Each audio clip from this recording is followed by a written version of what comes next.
नमस्कार, जोहार। मैं सुरेंद्र सोरेन द सोरेन शो में आप सभी का स्वागत करता हूं। देश युवाओं का है। युवा ताकत इस देश को नई दिशा दे रहे हैं। जी हाँ, युवाओं का देश कहा जाता है भारत, और यहाँ युवा शक्ति इस देश की सबसे बड़ी पूंजी है। और आज हमारे साथ एक युवा नेता, या कह सकते हैं युवा के आदर्श, युवा संगठन के राष्ट्रीय प्रभारी लोकेश मुजाल्दा, वो आज हमारे साथ इस शो में है। मध्य प्रदेश में यह संगठन अपने 60 लाख कार्यकर्ताओं के साथ पूरे देश में काम करती है। देश में कितनी संख्या है इसकी कार्यकर्ताओं की, या शायद इस संगठन को भी नहीं पता, लेकिन मध्य प्रदेश में यह संगठन काम करती है। जय आदिवासी युवा शक्ति, और इसके राष्ट्रीय प्रभारी लोकेश मुजाल्दा आज मेरे साथ हैं। स्वागत है आपका ट्राइब टीवी में। बहुत बहुत धन्यवाद ट्राइब टीवी का। लोकेश जी, जयस हालांकि अब जाना माना नाम है, लेकिन फिर भी शायद कुछ लोगों ने ना सुना हो। और जिस तरह आपकी युवा शक्ति को जिस तरह से आपने एकजुट किया है, इस संगठन के उद्देश्य, मकसद, इन सब बातों पर थोड़ा प्रकाश डालिए। जी, सभी को सर्वप्रथम जोहार। जी। जयस की अगर बात करें तो आपने फुल फॉर्म उसका बता ही दिया है, जय आदिवासी युवा शक्ति। जयस का निर्माण हम लोगों ने 16 मई 2013 को किया, जो कि बड़वानी, मध्य प्रदेश में बड़वानी डिस्ट्रिक्ट है। बड़वानी से इसकी शुरुआत हुई है। और शुरुआत में जो यंगेस्ट लोग थे वह साथ में हम लोगों ने एक आइडियोलॉजी बनाया, और आज भी वह आइडियोलॉजी के रूप में ही काम कर रहा है। जयस कोई संगठन नहीं है। जयस एक विचारधारा है जो आदिवासियों के अस्तित्व को बचाने के लिए काम करी, आदिवासियों के जल जंगल जमीन को बचाने के लिए काम करी, आदिवासियों के संवैधानिक हक अधिकारों को बचाने के लिए काम करी। आदिवासी जो संविधान में 5वीं अनुसूची का जो एरिया है, 5वीं अनुसूची में जो प्रावधान किए गए हैं कि 100% स्वशासन आदिवासियों का होगा, उसको अमल में लाने के लिए जयस काम करता है। जयस का पहला उद्देश्य था कि आदिवासी लोगों को एक जाजम पे बिठाया जाए। एक जाजम यानी कि एक प्लेटफॉर्म पे, एक जगह पे इकट्ठा किया जाए, क्योंकि पूरे भारत में आप देखेंगे तो आदिवासियों के अलग अलग उपजातियां हैं, अलग अलग, जो भील है, बिलाला है, गोंड है, कोरकू है, आपके झारखंड में संथाल है, उराव हैं, गोंड है। तो ये सब लोगों को एक प्लेटफॉर्म पे लाना कैसे है, तो हम लोगों ने उस आदिवासी शब्द को महत्व देते हुए आदिवासी अम्ब्रेला के नीचे देश के तमाम आदिवासी लोग जो जिनके उप समुदाय थे, उप जनजातियाँ थी, वो सब एक अम्ब्रेला के नीचे आना चाह रहे हैं। और जयस के माध्यम से पूरे देश के आदिवासी युवा जुड़ रहे हैं। अभी जयस का जो मेन काम है जो मध्य प्रदेश में चल रहा है, पूरी ताकत के साथ हम लोग वहाँ पर लगे हुए हैं। हम लोग ने सरकारों को, चाहे मध्य प्रदेश की सरकार हो, चाहे केंद्र की सरकार हो, उनको हमने मजबूर कर दिया। आप देख रहे होंगे काफ़ी दिनों से कि जिस तरीके से दिल्ली में जब केंद्र सरकार की बैठकें होती है तो वहाँ पे जयस नाम का जिक्र होता है, और जयस को किस तरीके से रोका जाए इस पर मंथन होने लगा है। यानी कि जयस की आइडियोलॉजी आज मध्य प्रदेश से दिल्ली तक पहुँच गई है। जी।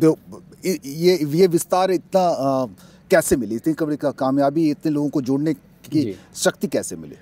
देखिए, हम लोग फेसबुक का बहुत बहुत धन्यवाद करते हैं कि फेसबुक जैसा एक सोशल मीडिया प्लेटफॉर्म है, जिसके माध्यम से पूरे देश के युवा जुड़े हैं, और उसी के माध्यम से जयस जैसे संगठन का निर्माण, विचारधारा का निर्माण हुआ है, और वह विचारधारा सबको पसंद आने लगी। आज हम लोग अभी झारखंड में हैं, रांची में हैं।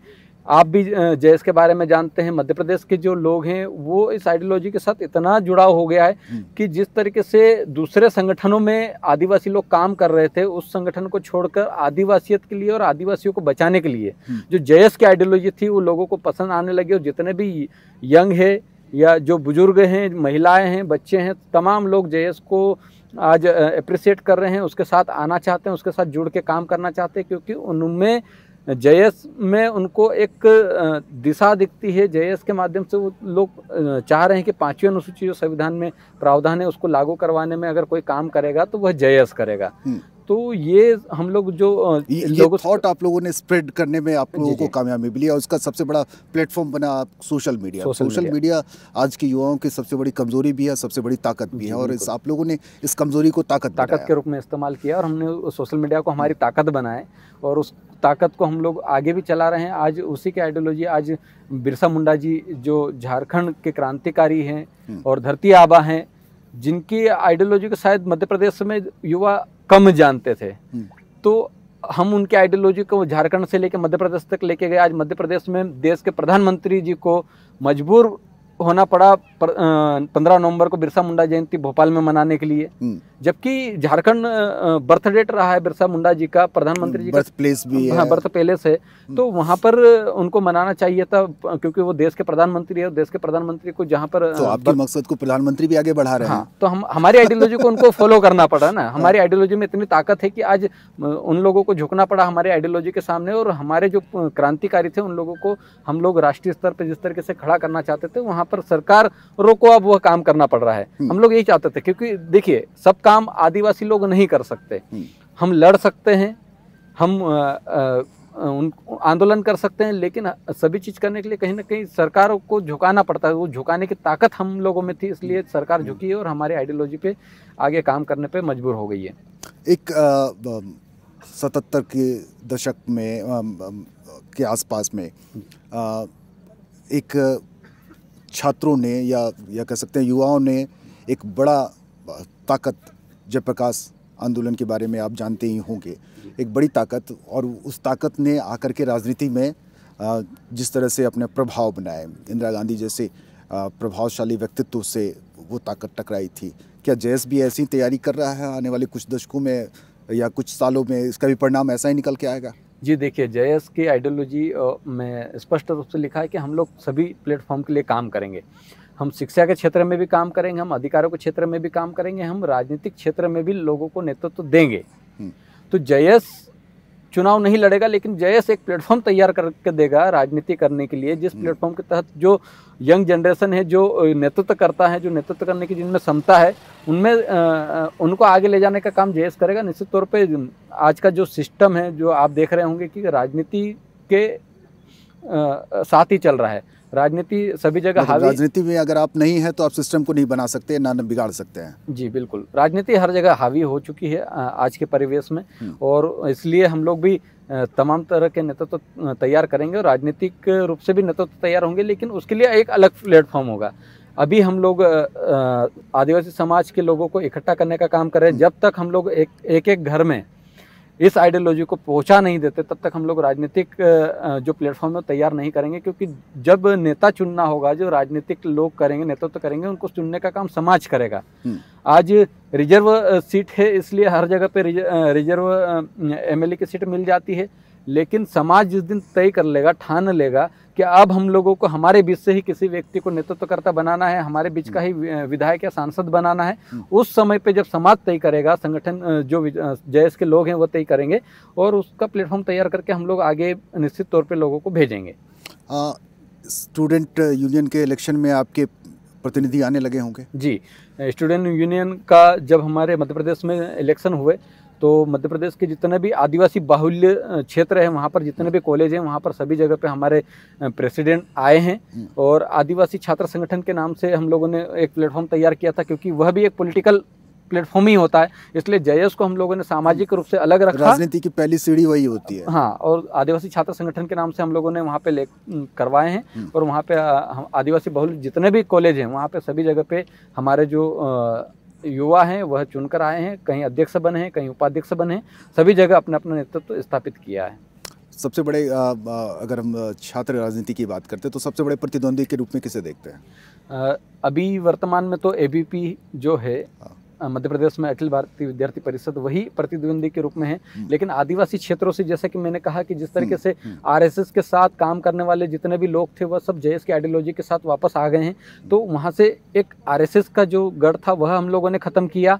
एबीपी का जो स्टूडेंट में है वह भी वहाँ पे ख़त्म हो चुका है। कांग्रेस का जो एनयूसीआई चलता है वह तो नी के बराबर, मतलब अभी ख़त्म ही है। तो हमारा जो फाइट है वो एबीपी के साथ है, और हम लोग तो फाइट नहीं कर रहे हैं, हम लोग हमारा जो प्राइज कर रहे हैं, हम लोग तो कह रहे हैं ना, हमारी जब संख्या ज़्यादा है तो हमारा व्यक्ति वहाँ पे प्रतिनिधित्व करना चाहिए, वो प्रतिनिधित्व तैयार कर रहे हैं। फाइट तो एक अलग चीज़ हो गई कि अच्छा बड़ी। हाँ, अभी आप लड़ नहीं रहे हैं, आप खुद को खड़ा कर रहे हैं। एक छोटा सा ब्रेक लेते हैं, ब्रेक के बाद तुरंत आते हैं और सबसे बड़े संगठन आदिवासी युवा शक्ति, जय आदिवासी युवा शक्ति, जो राष्ट्रीय प्रभारी हैं वो हमारे साथ है। ब्रेक पर चलते हैं।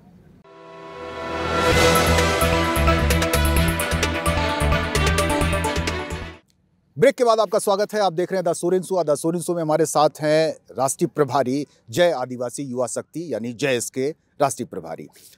ब्रेक पर जाने से पहले हम छात्र राजनीति और राजनीति के बीच में एक सामंजस्य बिठाने की कोशिश कर रहे थे। पता चला है कि जैस से निकल करके लोग कांग्रेस में जा रहे हैं, बीजेपी में जा रहे हैं, या बीजेपी या दूसरे दलों में जा रहे हैं। आप उन युवाओं को एक दल का डायरेक्शन देंगे या फिर वो राजनीति में कहीं भी जाए? नहीं, हम लोग युवाओं को एक दल का डायरेक्शन देंगे। अभी हम लोगों का एक प्लेटफॉर्म कोई तैयार नहीं है, इसलिए कुछ युवा जो अपने स्वार्थ के लिए, क्योंकि संगठन होता है, संगठन में बहुत सारे लोग होते हैं, अलग अलग किस्म के लोग होते हैं, किसी में कौन सी महत्वाकांक्षा है वो उस टाइम पे जग जाहिर नहीं करते, लेकिन जब इलेक्शन आता है तो वो कहीं ना कहीं उनकी महत्वाकांक्षा आगे आ जाती है और वो किसी न किसी पार्टी से संबंध बना लेते हैं, या कहीं कांग्रेस में चले जाते हैं, कोई बीजेपी में चले जाते हैं। इसका ये मतलब नहीं कि जयस किसी पार्टी के साथ शामिल हो चुका है, वो एक व्यक्ति गया है, एक व्यक्ति की सोच है कि मुझे किसी पार्टी से कनेक्ट होना है तो वो कनेक्ट हो चुका है। लेकिन जयस की जो आइडियोलॉजी है इन दोनों से अलग है, क्योंकि आप देख रहे हैं आज़ादी के 75 सालों में कांग्रेस की गवर्नमेंट भी केंद्र में भी रही और अलग अलग राज्यों में भी रही है, भाजपा की गवर्नमेंट भी रही है, लेकिन आदिवासियों को प्रताड़ित ही किया जा रहा है, आदिवासियों को उनकी ज़मीन से बेदखल किया जा रहा है, विस्थापित किया जा रहा है। जिस तरीके से आप देख रहे हैं कि गुजरात में इंदिरा सागर डैम में स्टैचू ऑफ सरदार वल्लभ भाई पटेल का स्टैचू बनाया गया, स्टैचू ऑफ यूनिटी, वो आदिवासियों की लाशों पर बनाया गया है, क्योंकि मध्य प्रदेश, महाराष्ट्र और गुजरात के 92 गाँव के आदिवासी लोग विस्थापित हुए हैं। वहाँ से तकरीबन 12 लाख लोग, आदिवासी लोग विस्थापित हुए हैं। उसमें से 5 लाख लोग ऐसे हैं जिनका आइडेंटिटी आज ख़त्म हो चुका है, जो जिंदा है या मर गए ये भी पता नहीं है। तो विस्थापित होने से एक तो आदिवासी लोगों को मारा भी जा रहा है, दूसरा उनकी ज़मीन से बेदखल किया जा रहा है। तो कांग्रेस और बीजेपी दोनों ने ही आदिवासियों को हमेशा लूटने का काम किया है, उनकी सुख सुविधाओं के लिए आदिवासियों को स्थापित करने का काम किया है। तो हमारे लिए तो दोनों जो हमारे संवैधानिक प्रावधान है उसको लागू भी नहीं किया, तो दोनों ही हमारे लिए निकम्मे साबित हो चुके हैं। तो हम लोग, हमारा जो प्लेटफॉर्म है वही तैयार करेंगे। आम आदमी पार्टी, अरविंद केजरीवाल देश में जब सर्वे होता है तो बीजेपी के बाद दूसरा नंबर पर देखा जाता है उनको। जी देखिए, आम आदमी पार्टी का जहाँ तक मुझे हम लोगों ने देखा है उनको, मतलब किसी दल की तरफ आप लोगों का झुकाव नहीं, किसी भी दल तो नए दल खड़े करेंगे जी, नई राजनीतिक दल तैयार करेंगे, बिल्कुल आने वाले दल में जी, आने वाले समय में नया राजनीतिक दल तैयार करेंगे, उसका एक अलग प्लेटफॉर्म बनाएंगे और उसी के तहत हम हमारे लोगों को लीडरशिप के लिए भेजेंगे। चर्चा है कि अगले साल, इस साल नहीं, अगले साल होने वाले चुनाव में आप लोग बड़े दमदार तरीके से अपनी मौजूदगी दर्ज कराएंगे। जी बिल्कुल, मध्य प्रदेश में हम लोग दमदार तरीके से हमारी मौजूदगी दर्ज करवाएंगे और 100 से ज़्यादा सीटों पे कैंडिडेट देने की भी बात है।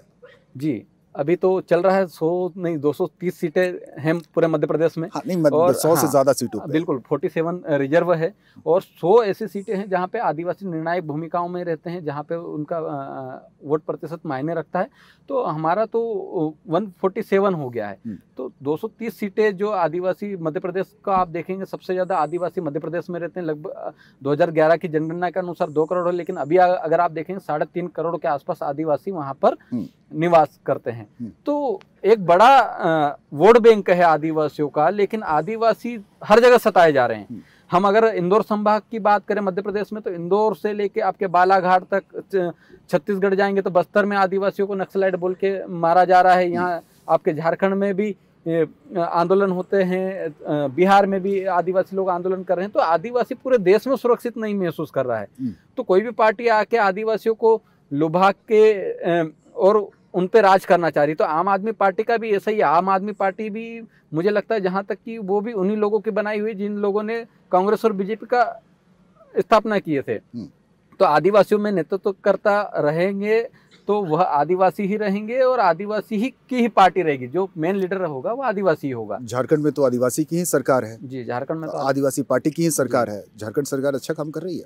जी, अभी हम लोग झारखंड सरकार को देख रहे हैं कि कुछ जो निर्णय हैं हमें ठीक लगते हैं कि कहीं ना कहीं आदिवासियों के लिए थोड़ा बहुत कर रहे हैं, लेकिन एक गवर्नमेंट बनने के बाद भी बहुत सारी जो समस्याएं हैं उनका सामना उनको करना होता है।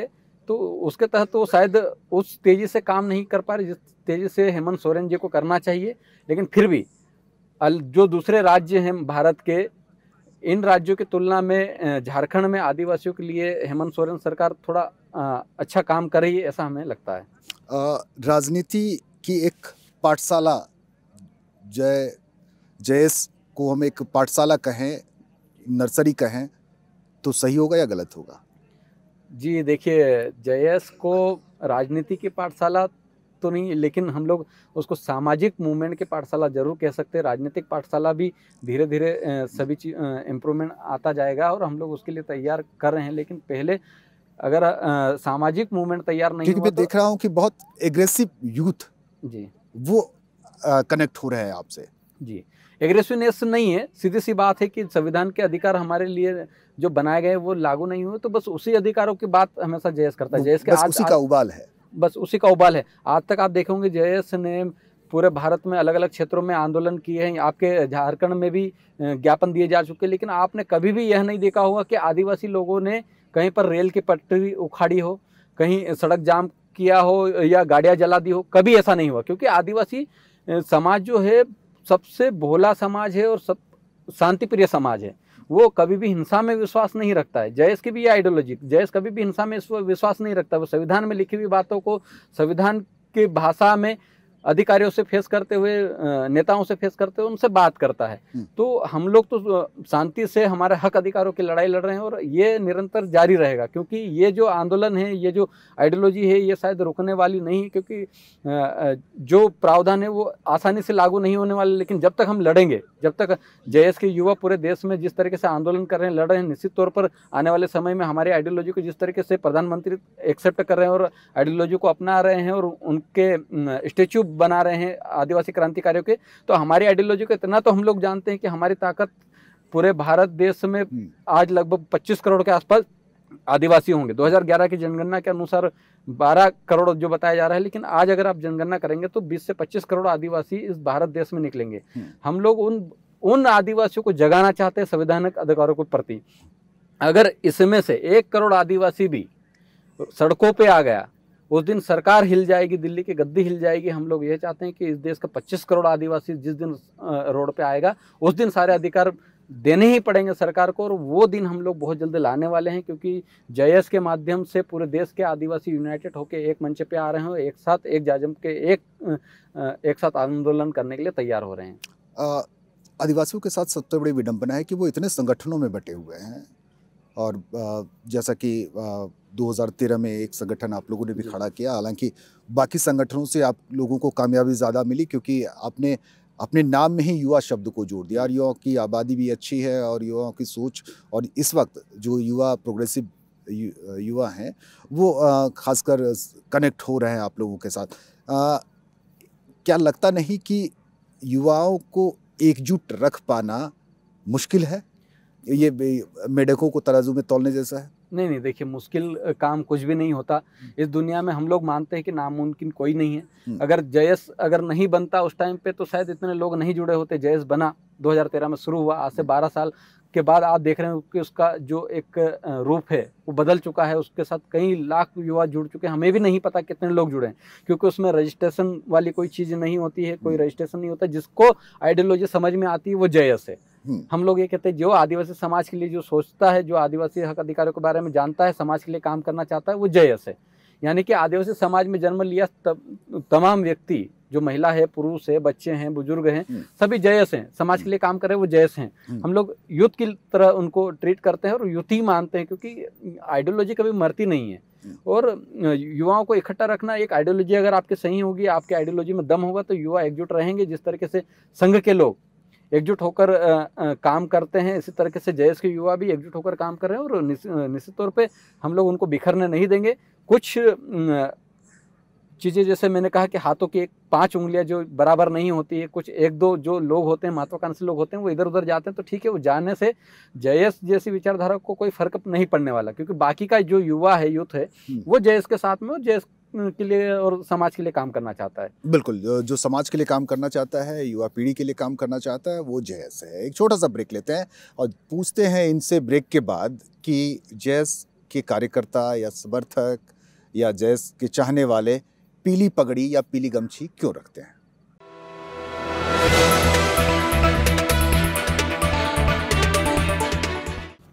ब्रेक के बाद आपका स्वागत है। आप देख रहे हैं the Soren show. The Soren show में हमारे साथ जेएस के राष्ट्रीय प्रभारी लोकेश मुजाल्दा हैं।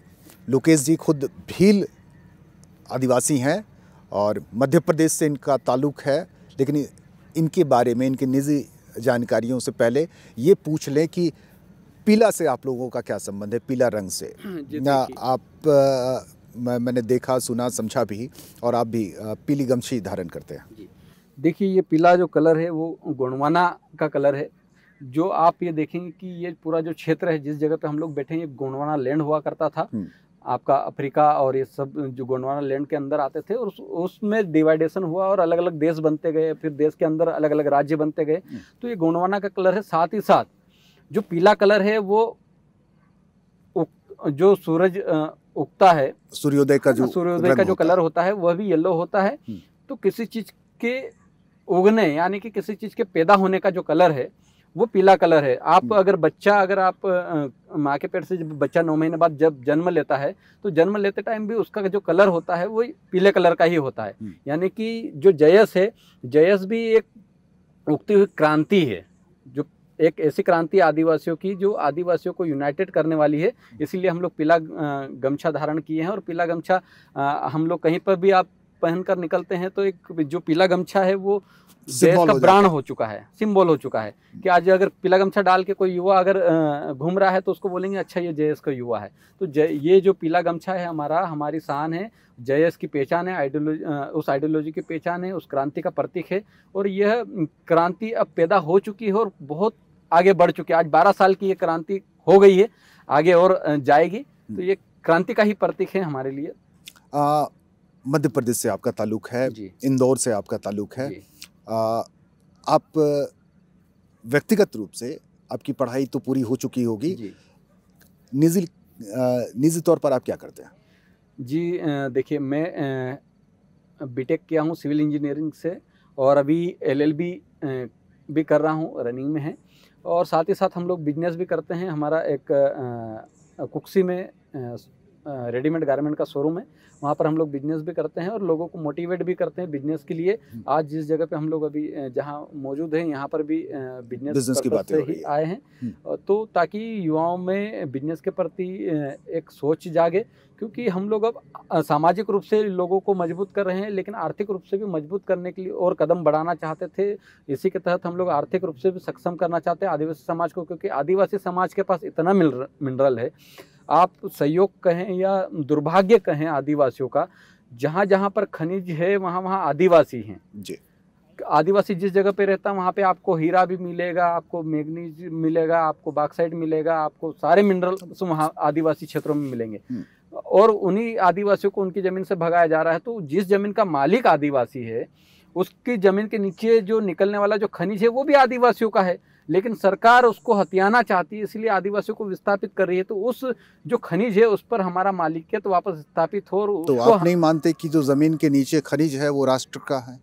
नहीं, वो राष्ट्र का नहीं है। जैसे कि मैंने अभी कहा कि ये गोंडवाना लैंड हुआ करता था, सरकारें तो तब नहीं बनी थी ना।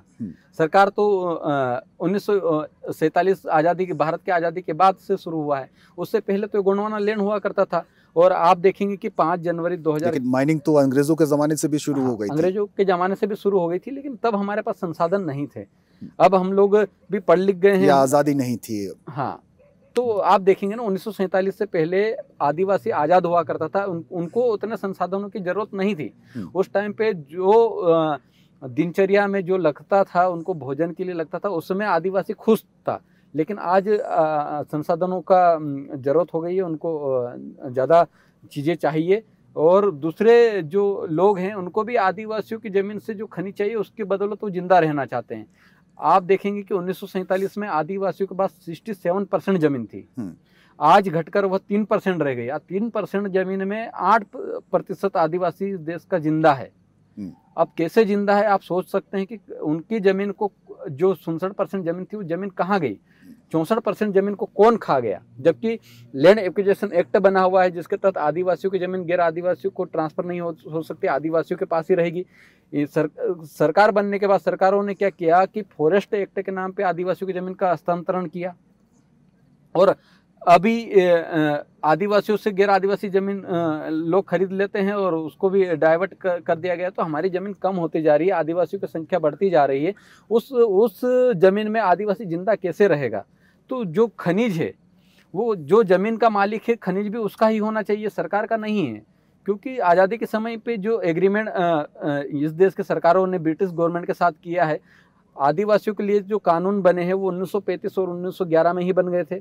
उसी के तहत हमारी जो ज़मीन है, हमारी ज़मीन के नीचे निकलने वाला खलीज भी हमारा है। इसके ऊपर आपके सुप्रीम कोर्ट का जो जजमेंट है, समता जजमेंट 1997, उसमें स्पष्ट तौर पे लिखा है कि आदिवासी क्षेत्रों में सरकार की 1 इंच भी जमीन नहीं है। आदिवासी क्षेत्रों में निकलने वाला जो खनिज संपदा है उस पर पूर्ण अधिकार आदिवासियों का ही है। तो फिर आप लोग सुप्रीम कोर्ट वापस क्यों नहीं चले जाते? सुप्रीम कोर्ट हम लोग पिटीशन लगाए हैं और सुप्रीम कोर्ट ने जजमेंट जो दिया है हिस्टोरिकल जजमेंट है। ये पिटीशन लगाइए कि सरकार अपने ही कानून का हनन कर रही है। जी, सरकार राजनीतिक दबाव में उन जो सुप्रीम कोर्ट ने जो निर्णय दिए हैं उस निर्णय को नहीं मान रही। संविधान में लिखा है कि सुप्रीम कोर्ट में दिया गया जो निर्णय है वो पूरे देश में लागू होगा और वो एक कानून की तरह काम करेगा। तो जो भी सर्वोच्च न्यायालय के जो निर्णय होते हैं वो अपने आप में एक कानून होते हैं, लेकिन उस कानून को इस देश की सरकार और राज्य की सरकारें मान नहीं रही है। इसी के लिए तो हम लोग आंदोलन कर रहे हैं, इसी अधिकारों को लेने के लिए आंदोलन किए जा रहे हैं। 5 जनवरी 2011 सुप्रीम कोर्ट का जजमेंट देखेंगे, कैलाश वर्सेस महाराष्ट्र वाला, तो उसमें लिखा हुआ कि इस देश में रहने वाला 8% आदिवासी इस देश का मूल मालिक है, बाकी 92% लोग इमिग्रेंट लोग है। पत्तलगढ़ी की घटना से आप वाकिफ हैं? जी, आपने सुना ही होगा या जाना ही होगा या बहुत करीब से जाना होगा। क्या वो मूवमेंट सही था? देखिए, पत्तलगढ़ी हम लोगों ने जिस तरीके से पत्तलगढ़ी मूवमेंट को देखा है तो हम लोग पत्तलगढ़ी में संविधान की बातें लिखी हुई, संविधान को मानने के लिए ही वो लोग आंदोलन कर रहे थे।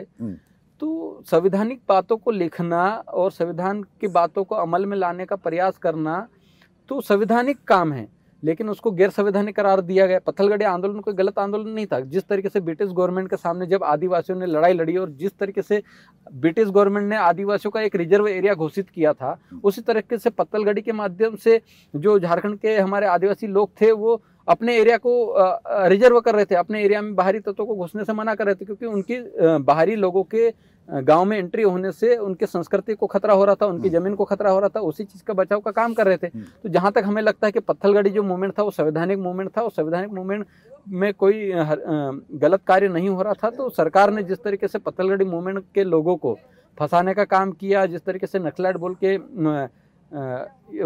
जेलों में बंद किया, वो गलत था। और उसके बाद जितने भी हमारे जो साथी थे वापस बाहर आए और वापस अभी लेकिन अपना बैंक शुरू करना, सरकारी योजनाओं का बहिष्कार करना, क्या ये सही था? देखिए, आदिवासी अगर चाहता है कि आदिवासी आप सरकार की योजनाओं का जो बहिष्कार करे थे, सरकार से वो कुछ नहीं लेना चाहते थे ना। वो लोग चाहते थे हमारी ज़मीन को हमारे अनुसार छोड़ दीजिए, हम हमारी ज़मीन में कैसे जिंदा रहना है उसकी व्यवस्था हम खुद कर लेंगे। तो जो बैंक था, आज आप कोऑपरेटिव सोसाइटी जो बैंक बनती है वो सब अलग अलग लोग बनाते, तो आदिवासी लोग अगर बैंक बना रहे थे उसमें क्या गुनाह था?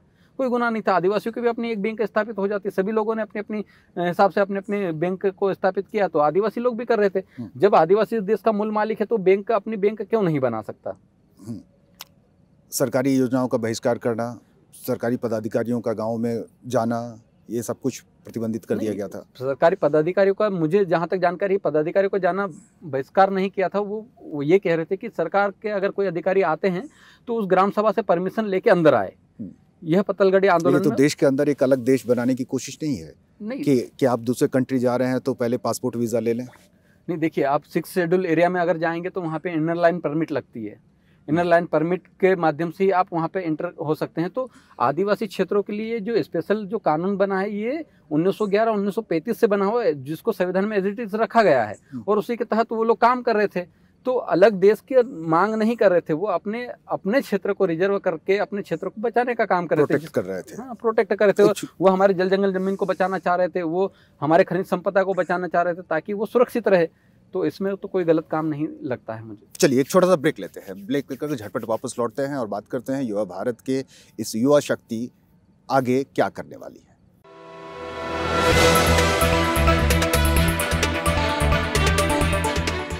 ब्रेक के बाद आपका स्वागत है। आप देख रहे हैं the Soren show. The Soren show में हमारे साथ हैं जय आदिवासी युवा शक्ति के राष्ट्रीय प्रभारी लोकेश मुजालदा। लोकेश जी, युवा भारत है और युवा भारत की युवा समस्या भी है, मतलब रोजगार, बेरोजगार, शिक्षा, इस तरह की ज़्यादा समस्या अगर हम देखें तो युवाओं की ही है।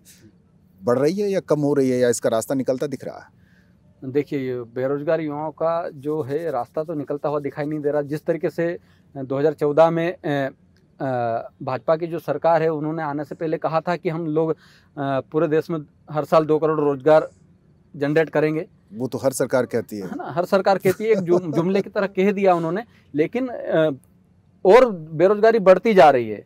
आज ग्रेजुएशन होके जो युवा है वो निकलते जा रहे, ग्रेजुएट होते जा रहे, लेकिन उनको रोजगार की कोई व्यवस्था नहीं है। और सरकार जिस तरीके से सरकारी जो डिपार्टमेंट थे, जो सरकारी संस्थाएं थी, उनको बेचने का काम करे, तो आप उम्मीद कर सकते हैं कि इस देश में जो 2% सरकारी संस्थाएं थी उनको भी बेचा जा रहा है। अब वो जो घटकर 1.25 के आसपास बची हुई है जो सरकारी संस्थाएं हैं, वो भी बिकने के कगार पे है। जिस तरीके से घोटाले निकलकर सामने आ रहे हैं, हमें लगता है कि इस देश के सारा सरकारी सिस्टम को ख़त्म कर दिया जा रहा है। और आपको एक बेरोजगारी तो बनना ही बनना है, और बेरोजगार युवा परेशान है, सरकार से भी परेशान। कि बेरोजगार यूथ क्या चाहता है? यूथ को एक अपने पेट की व्यवस्था के लिए रोजगार की जरूरत होती है। वो रोजगार तो जनरेट हो नहीं रहे। सारे जो सरकारी सेक्टर है वो प्राइवेट होते जा रहे हैं, और वहाँ पे रोजगार मिलना बहुत ही मुश्किल है। इसीलिए अब जो आंदोलन हो रहे हैं, जो काम हो रहे हैं, अधिकतर जल जंगल जमीन की लड़ाई के लिए हो रहे हैं। क्योंकि जिसके पास जमीन बचेगी वो अपने अनुसार कुछ भी उसमें खेती कर लेगा या एग्रीकल्चर अपनी जीविका खड़ी कर लेगा। हाँ, जीविका खड़ी कर लेगा। तो अब जो लड़ाई हो गई वो जमीन की लड़ाई हो गई है। कुल मिला के जितना भी अभी अब जो प्राइवेटाइजेशन हो रहा है, जिस तरीके से सरकारी संस्था बेची जा रही है, जिस प्रकार से इस देश के गिने चुने 2-4 लोगों को अरबपति बनाया जा रहा है, इस देश का पूरा लैंड उनको लीज पे दे दिया गया है। ये नहीं होना चाहिए था। सबको जीने का अधिकार है, सबको। जेएस युवाओं के लिए आगे इन्हें संगठित करके किस दिशा में ले जाएगी? क्या कुछ मार्गदर्शन भी करेगी? जी बिल्कुल, जेएस युवाओं को संगठित करके, और हम लोग जैसा कि आपको कहे कि जिस तरीके से हम लोग राजनीतिक प्लेटफॉर्म एक तैयार करेंगे, वहाँ से भी बहुत सारे रोजगार जो हैं वो लोग हम लोग जनरेट करवाएंगे। और साथ ही साथ जिस तरीके से आज जहाँ रांची में जो कार्यक्रम हो रहा है आदिवासी इंडस्ट्री को लेकर, आदिवासी एम्प्लॉयमेंट को लेकर, तो इसके माध्यम से भी रोजगार जनरेट होंगे और हम लोग युवाओं को रोजगार देने की कोशिश करेंगे। हम लोग चाहते हैं कि ऑर्गेनिक फार्मिंग जो होती है वो की जाए, और जिस 5th शेड्यूल एरिया में या 6th शेड्यूल एरिया में जहाँ पे आदिवासी बाहुल्य क्षेत्र है, वहाँ पर छोटे छोटे रोजगार स्थापित करके उनको स्वावलंबी बनाएंगे, उनका खुद का स्वशासन स्थापित करेंगे। क्योंकि अब हम लोग सरकारों पर डिपेंड नहीं रह सकते। सरकारों पर डिपेंड होने के साथ जो इस देश का युवा है, आदिवासी युवाओं की बात नहीं कर रहा हूँ, पूरे देश के जो युवा हैं, किसी भी वर्ग से बिलोंग करते हैं, सभी आज परेशान हैं अपनी नौकरियों के लिए। सभी चाहते हैं कि रोजगार उनको मिले, लेकिन अब जमीन तो जारी है, आरक्षण पर भी खतरा मंडरा रहा है। जी, आरक्षण को भी लेकर के आपने देशव्यापी आंदोलन छेड़ा था। जी बिल्कुल, आंदोलन छेड़ा था। और अभी परसों ही 12 तारीख को भोपाल में हमारा जेएस और भीम आर्मी और ओबीसी संगठनों का एट्रोसिटी एक्ट को बचाने के लिए, आरक्षण को बचाने के लिए और संवैधानिक हक अधिकारों को बचाने के लिए, संविधान को ही बचाने के लिए एक बड़ा आंदोलन होने जा रहा है। वहां पर अभी तकरीबन 4 से 5 लाख लोग एकत्रित होंगे 12 तारीख को। तो हम लोग संविधान को बचाने की बात करें, क्योंकि हम लोग जैसा देखते आ रहे हैं, जिस तरीके से अमेंडमेंट बिल आ रहे हैं, उस तरीके से लगता है कि संविधान का जो ढांचा बना हो, संविधान को ही बदलने की कोशिश की जा रही है, संविधान को खत्म करने की कोशिश की जा रही है,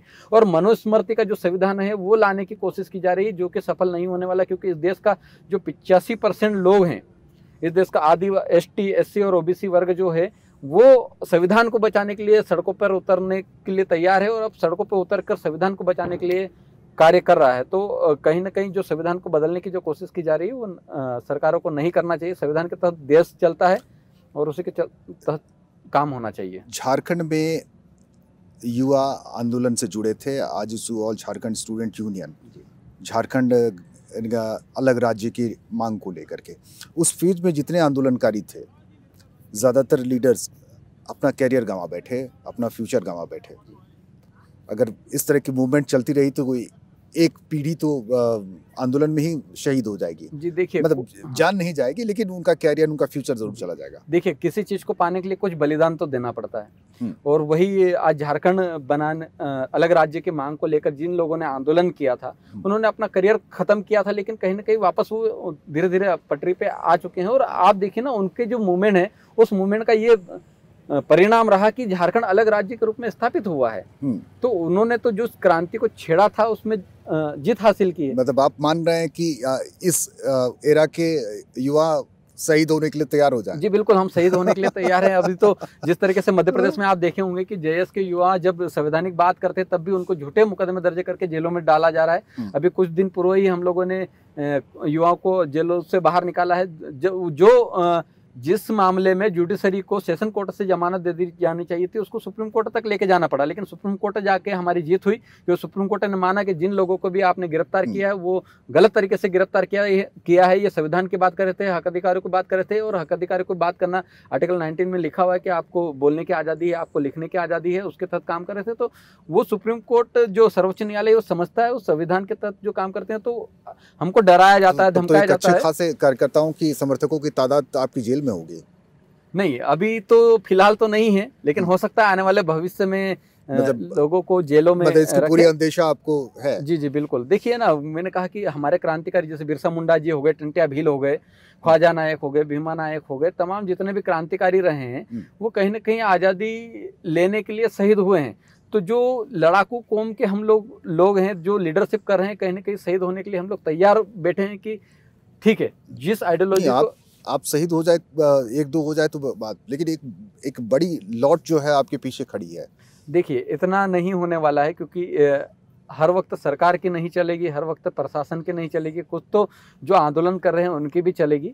तो हम लोग तो कहा ना शांति प्रिय लोग हैं और हम लोग जानते हैं कि इस तरह की चीजें होने वाली। तो शहीद मतलब शहीद होना उस तरीका शहीद होना नहीं कि मर जाना, शहीद होना यानी कि उस काम को उस अंजाम तक ले जाने के लिए आगे और निरंतर कार्य करना, जिसमें करियर शायद हो सकता है कि करियर को डैमेज हो, तो वो शहीद वो जो शहादत है वो तो देनी पड़ेगी। शहादत अलग अलग प्रकार की होती है, तो वो शहादत जो वक्त की शहादत है, जो विचारों की शहादत है, वो विचारों को हम लोग वहाँ पर। राहुल गांधी से कोई उम्मीद है? देखिए अभी पहले ही जैसे मैंने कहा कि कांग्रेस आप राजनीतिक वैचारिक तौर पर उनसे सहमत ना हो, लेकिन राहुल गांधी पे कोई उम्मीद नजर आती है आपको? देखिए राहुल गांधी से युवा हैं, वो भी युवा हैं, लेकिन अभी तक तो कांग्रेस में भी ऐसा रहा है कि जो एजेड है उन्हीं का दबदबा रहा है, और राहुल गांधी भी उसी आइडियोलॉजी के साथ काम करे जिस आइडियोलॉजी के साथ बीजेपी काम करे। मुझे लगता है कि जो कांग्रेस है, कांग्रेस को बनाने वाला भी संघ है और संघ को बनाने वाला भी कांग्रेस है, संघ को बनाने वाला भी कांग्रेस है, और जिस भाजपा को बनाया वो भी संघ ही है। संघ ने ही भाजपा का निर्माण किया है। तो ये सब एक दूसरे के पूरक हैं, और एक ये लोग चाहते हैं कि कुछ भी हो जाए, चाहे कांग्रेस हो चाहे बीजेपी हो, यह सत्ता में रहना चाहते हैं और यही सत्ता में रहकर राज करना चाहते हैं। और अब आदिवासी लोग अपना राज वापस स्थापित करने के लिए प्रयासरत हैं। जिस तरीके से आपके झारखंड में जिस तरीके से आदिवासी की सरकार बनी है, कहीं ना कहीं एक ये बदलाव है, बहुत बड़ा बदलाव है कि यहाँ पर सरकार बनी है। वैसे अलग अलग राज्यों में जहाँ पर आदिवासियों की संख्या ज़्यादा है वहाँ पर भी आदिवासी सरकार हम लोग बनाने के लिए प्रयासरत हैं, और आगे धीरे धीरे कंटिन्यू काम होगा। जिस तरीके से 40 साल झारखंड को लगे हैं आदिवासी सरकार बनाने में, हम लोगों को भी कहीं ना कहीं समय लगेगा, लेकिन कोशिश जारी है। एक आखिरी सवाल लोकेश जी आपसे, अलग अलग राज्यों में आपका भ्रमण होता होगा, सांगठनिक कार्यों से या व्यक्तिगत भ्रमण भी होता होगा, किन राज्यों में आदिवासियों की सबसे अच्छी स्थिति पाते हैं? वैसे तो सबों की स्थिति कमोबेश बराबर है, लेकिन फिर भी थोड़ी बेहतर स्थिति में आप कहाँ किस राज्य में पाते हैं? देखिए आदिवासियों की स्थिति बेहतर तो नहीं कह सकते क्योंकि हर राज्य में कहीं ना कहीं आदिवासी सताए जा रहे हैं, लेकिन जो मजबूती के साथ मुझे लगता है कि मध्य प्रदेश में, छत्तीसगढ़ में, झारखंड में, महाराष्ट्र में भी कुछ इलाका है वहाँ पर बहुत अच्छे मजबूत तौर पे है। बाकी जो 6th शेड्यूल एरिया है वहाँ तो 100% आदिवासी है ही, वो अपने 6th शेड्यूल के लिए काम कर रहे हैं, तो वहाँ तो मजबूत है ही। लेकिन जो 5वीं अनुसूची, क्योंकि ये आंशिक वर्जित क्षेत्र है जहाँ पर कुछ कुछ कस्बा होता है जो अनुसूचित क्षेत्र के अंतर्गत आता है, तो वहाँ पर भी ये मजबूत तो होना और इस तरीके से आंदोलन को खड़ा करना, तो हम लोग ये जो राज्य है, उड़ीसा है, आपका केरला है, यहाँ पर बहुत मजबूत के साथ आदिवासी लोग एकजुट हो रहे हैं। और खासकर मध्य प्रदेश, छत्तीसगढ़, झारखंड और राजस्थान में भी बहुत मजबूती के साथ आदिवासी लोग एकत्रित हो रहे हैं। वहाँ पर आदिवासी परिवार और जेएस के साथ हम लोग कोलैबोरेट करके काम कर रहे हैं। महाराष्ट्र में, मध्य प्रदेश में बिरसा ब्रिगेड है, तो तमाम जो संगठन हैं जो अलग अलग, लेकिन हम लोग जब विपत्ति आती है सारे संगठन एक हो जाते हैं, एक ही जाजम पे आते हैं और एक साथ आंदोलन करते हैं। हम आदिवासियत के नाम पे सब एक हो जाते हैं। चलिए, बहुत बहुत धन्यवाद आपका ये समय देने के लिए। आपके इस मुलाकात में बहुत अच्छी बातें हुई और ख़ासकर युवाओं के लिए एक बड़ी छतरी आप लोगों ने तैयार किया है। ये एक बड़ी उपलब्धि के तौर पर जयेश के खाते में जाता है। तो हमारे साथ थे लोकेश कुशालदा, जो राष्ट्रीय प्रभारी हैं जय आदिवासी युवा शक्ति के, और युवाओं का ये देश, युवाओं को जोड़ने का यह सिलसिला इनका 12 साल हो चुका है। जब तक ये जमा होंगे तब तक ये शायद बहुत बड़ी संगठन के रूप में खड़ी हो जाएगी और राजनीतिक भी अब इनकी अगले क्लास में होगी। तो आज के लिए बस इतना ही। अगली बार किसी खास मेहमान के साथ आपके साथ फिर हाजिर होंगे। तब तक के लिए दीजिए इजाज़त। नमस्कार।